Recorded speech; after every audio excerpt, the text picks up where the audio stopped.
नमस्कार शेतकरी मित्रांनो, आपली शेतकरी योजना या चॅनलवर तुमचं मनापासून स्वागत आहे. मित्रांनो, सध्या एकाच गोष्टीची चर्चा सगळीकडे चालू आहे, ती म्हणजे पीक विम्याचे पैसे नक्की कधी येणार. कोण म्हणतं या तारखेला येणार, कोण म्हणतं त्या तारखेला येणार. पण खरं सत्य काय आहे? दुसरीकडे आपल्या शेजारच्या शेतकऱ्यांच्या मोबाईलवर बँकेचा मेसेज आला आहे की पैसे जमा झाले, पण तुमच्या खात्यात अजून 1 रुपया पण जमा झालेला नाही. तुमचं नाव यादीत असूनसुद्धा पैसे का अडकलेत? याचं कारण आहे तुमची एक छोटीशी चूक. होय, विमा कंपनी आणि बँक तुमच्या एका कामाची वाट बघत आहेत. ते काम कोणतं आणि पैसे मिळवण्यासाठी आजच काय करायचं, या सगळ्या प्रश्नांची उत्तरे मी आजच्या व्हिडिओमध्ये सविस्तर देणार आहे. हा व्हिडिओ थोडा मोठा होऊ शकतो, पण 10 मिनिट काढून हा व्हिडिओ पूर्ण पहा, कारण या व्हिडिओमुळे तुमचे हजारो रुपये वाचू शकतात किंवा मिळू शकतात. चला तर मग सुरुवात करूया. सगळ्यात आधी आपण बघूया की विम्याची सध्याची पोझिशन काय आहे. मित्रांनो, पीक विमा हा 2 टप्प्यात मिळतो, हे तुम्हाला माहीतच असेल. पहिला टप्पा म्हणजे 25% अग्रिम आणि दुसरा टप्पा म्हणजे अंतिम नुकसान भरपाई. अनेक जिल्ह्यांमध्ये जिल्हाधिकाऱ्यांनी 25% अग्रिम देण्याचे आदेश दिले होते. काही ठिकाणी ते पैसे जमासुद्धा झाले आहेत. पण खरी अडचण आहे ती अंतिम हप्त्याची. सध्या मिळालेल्या माहितीनुसार राज्य सरकारने त्यांच्या हिश्श्याची रक्कम विमा कंपनींना वर्ग करण्यात सुरुवात केली आहे. जोपर्यंत सरकारचा हिस्सा कंपनीकडे जात नाही, तोपर्यंत कंपनी शेतकऱ्यांना पैसे टाकत नाही.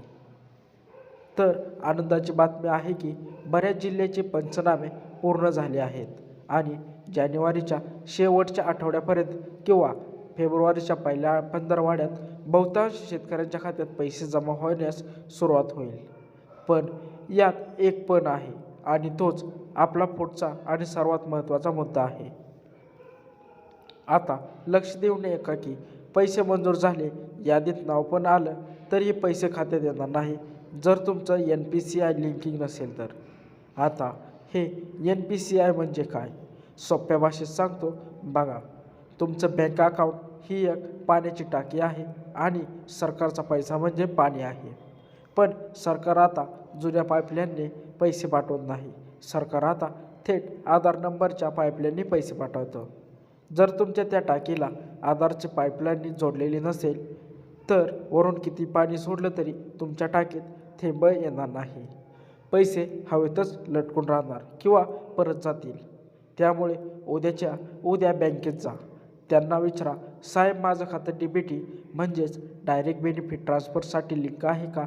माझं आधार NPCIला मॅप आहे का? जर नसेल तर तिथेच एक छोटा फॉर्म भरा आणि हे काम करून घ्या. हे काम केले नाही तर तुम्हाला 1 रुपयासुद्धा मिळणार नाही.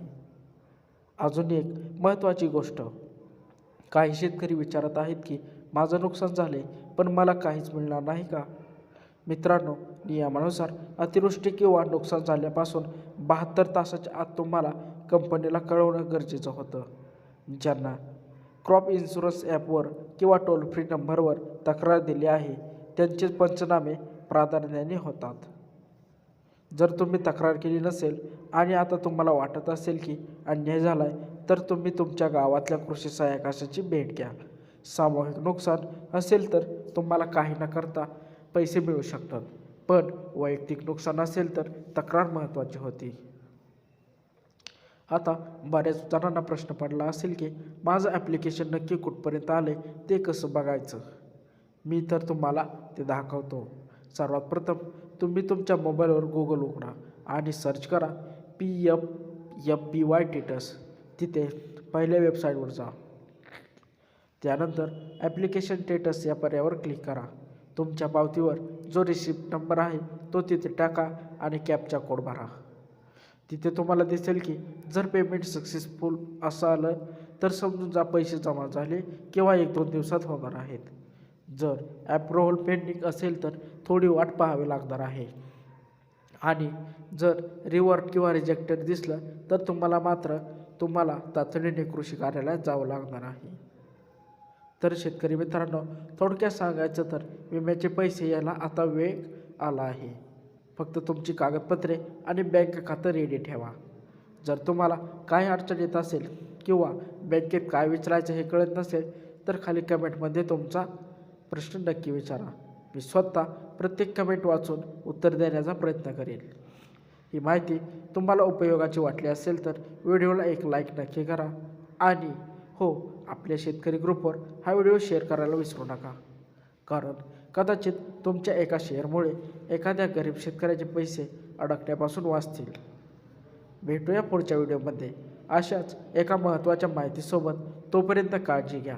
शेतीत प्रगती करा. जय जवान जय किसान. धन्यवाद.